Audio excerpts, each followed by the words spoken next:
Hi everyone, my name is Amy, and in this video, I'll show you how to add the Poppers size chart widget to your Elementor website. A size chart widget helps visitors check measurements more easily, which is especially useful for products like clothing, shoes, or accessories.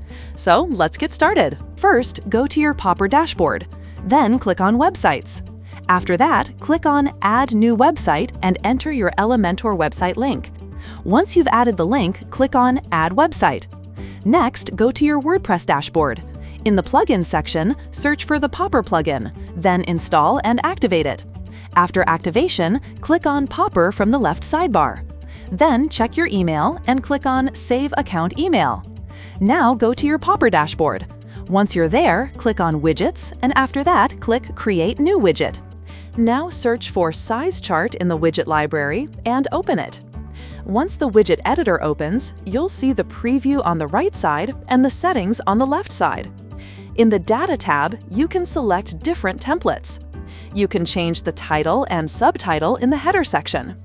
In the footer section, you can also update the disclaimer text.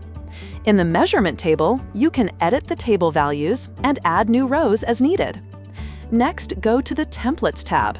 Here, you can choose different template styles.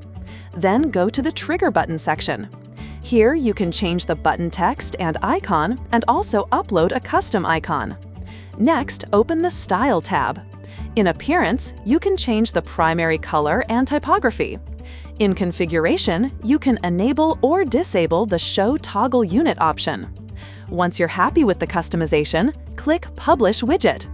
After that, the installation code will appear. Copy that code and go to your Elementor site editor. Now add an HTML block, paste the code inside it, and publish your site. Once your website is live, refresh the page, and your widget will appear successfully. That's it for this video. I'll see you in the next one.